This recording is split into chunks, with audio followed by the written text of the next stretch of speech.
I was taking a stroll down memory lane, and I went to find some video that I had made during Boots on the Ground in my first year of doing Boots on the Ground, which was November of 2014.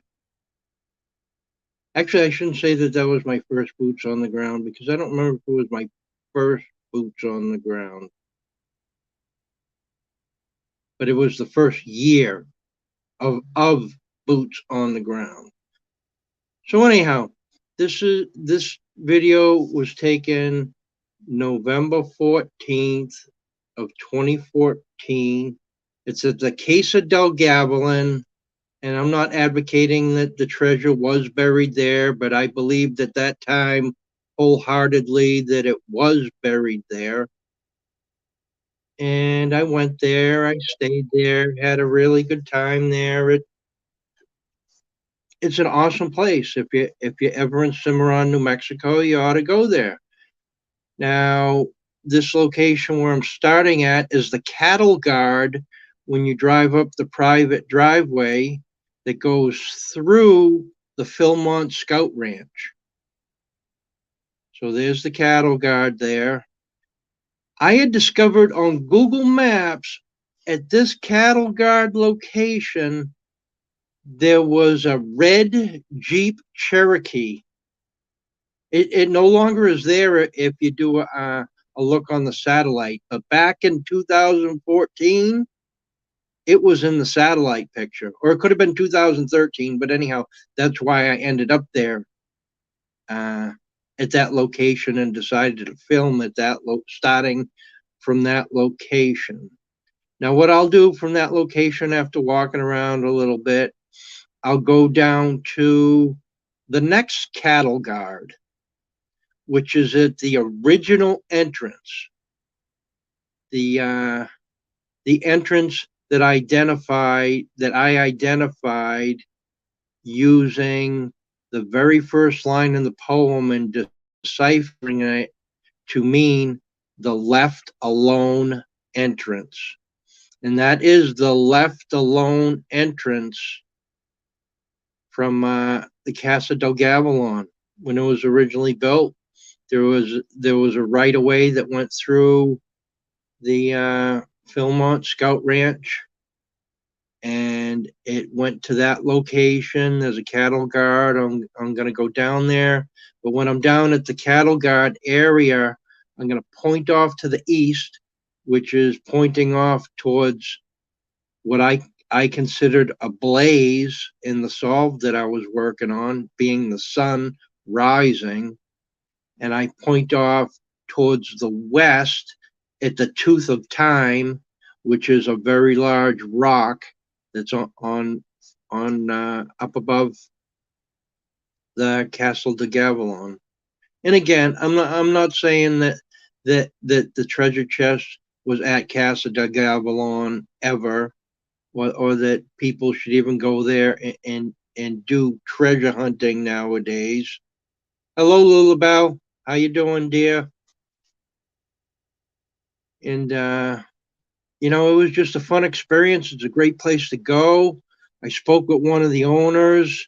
He's from Ohio or Michigan, somewhere over in that area.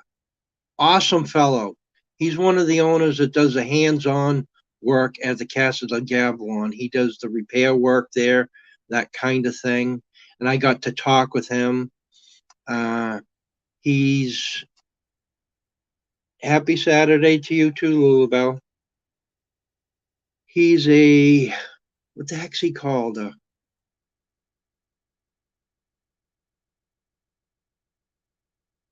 Photography architect or something of that nature.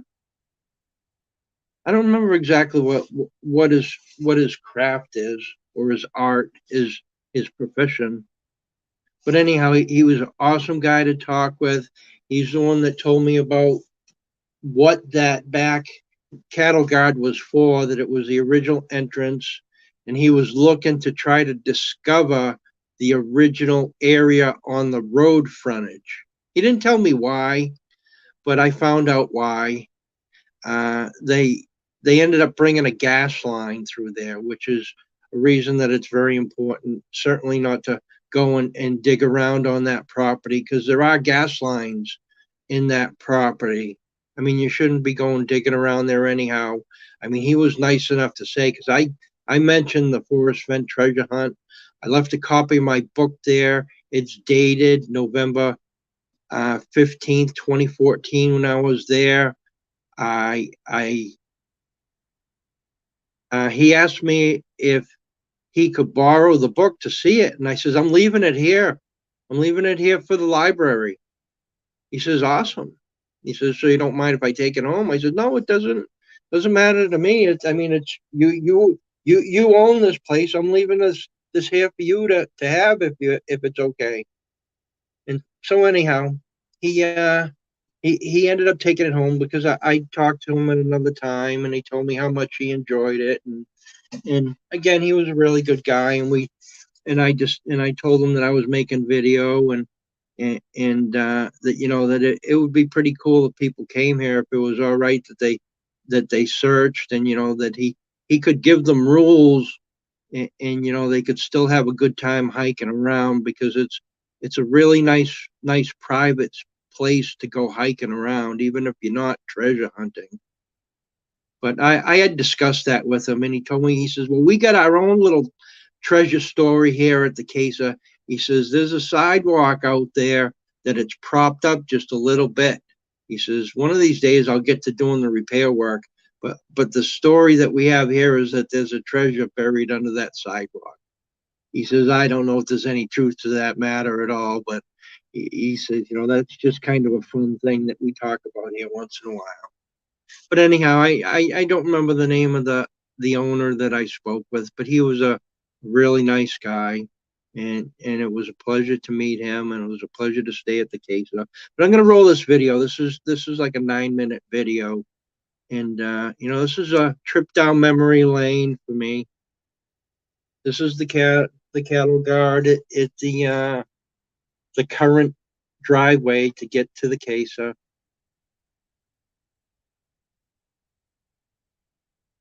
If you ever go to the Casa, they have a lock gate out front that they'll give you a code if you stay there, that you can punch in the code, and you can get into that private driveway that I think it's a mile or a mile and a half long.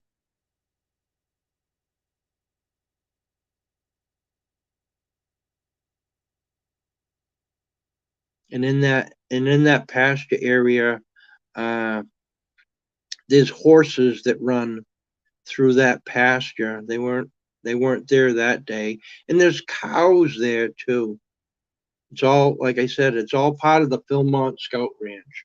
The Casa de Gavilan is inside the Philmont Scout Ranch, but it's a separate piece of private property.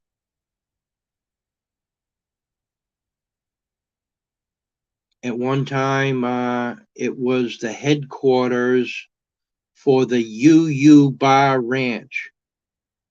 And that was one of the reasons why I focused in on the Casa de Gavilan, was the double omega of the UU.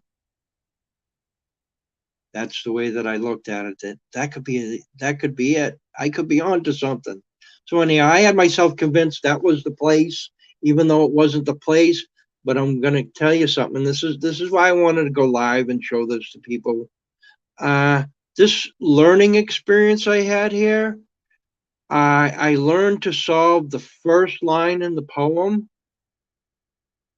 and I'm still convinced to this day I solved that properly, because I put that out into the public. And after I had done that, Forrest had mentioned at one time that he was happy now knowing that he could die knowing that his poem said what he wanted it to say. Now, I mean, that's not proof that I was correct. I believed I was correct before he said that, but I was happy to hear him say that, so I related the two. So anyhow, it gave me happiness to hear him say that. And if he was talking about my solve of the first line of the poem, that's it's just happy to know that I was able to give him a moment of happiness, because I thought he wasn't really very happy. I don't know why I thought he wasn't very happy, but I thought he wasn't. But anyhow, I cut through the side area there and went down. This is where the driveway used to go up originally, and towards the left goes up towards the Casa.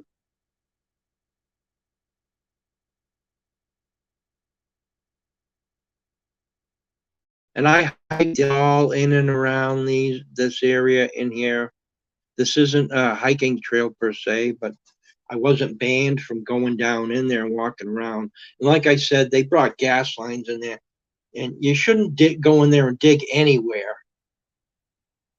The owner told me, he says, I'll tell people where it is that they can dig if they want to dig during the treasure hunt.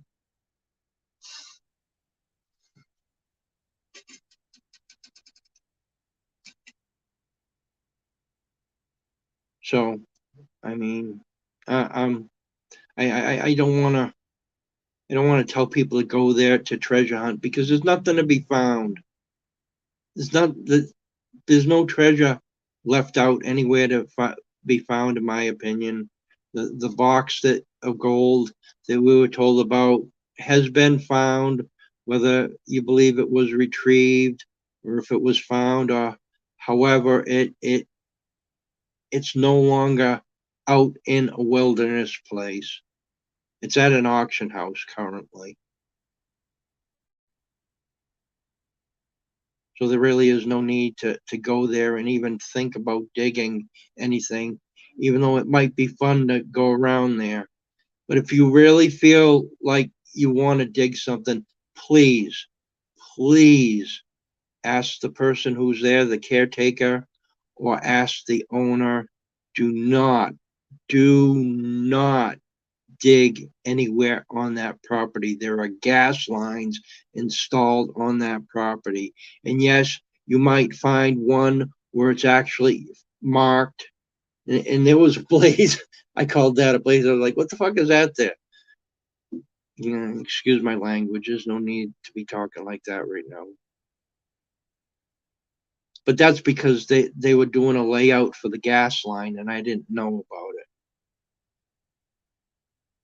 And if they had put gas line up and there was no signage and I dug, I could have been doing something wrong.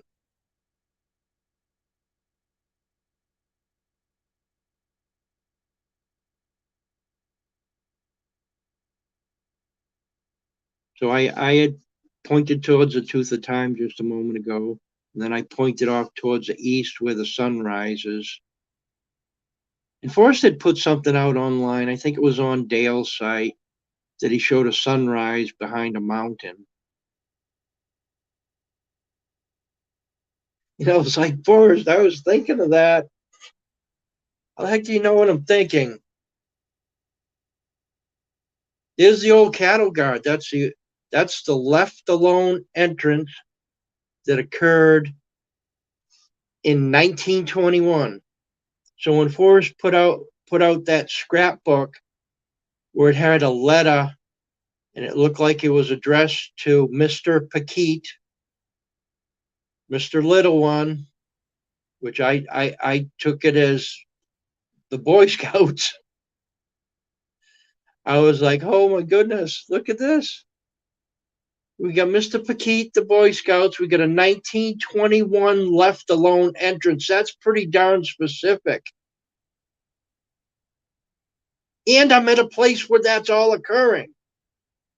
I says, that's cool. I says, but it's also disappointing. I says, I'm going to finish my searching around here, but it's disappointing because I don't believe Forrest would hint to anybody while they were out at a location or they were searching a location that he knew that they were searching. And the reason I believe that is because one, it wouldn't be fair. Well, that's the primary reason, fairness. I believe Flores was fair. I believe he was honest. But I also believe he was toying with people. So, he could have been toying with me by knowing what the Casa do Gavilon was like. So that's what I thought. I was like, okay, how about this? How about this is what Flores was doing when he was hinting? When he would hint to somebody and they were on that location, oops, and they were on that location, uh, why not mess around with them? Actually, it's a good hint, but it won't do them any good where they're at. And they'll drop that hint like a hot potato. But anyhow, I stuck with the left alone concept and in my poem Solve, and I believed it served me well. Well, thank you for showing up, Lily Bell. Good to see you. And thank you, people, for watching my video.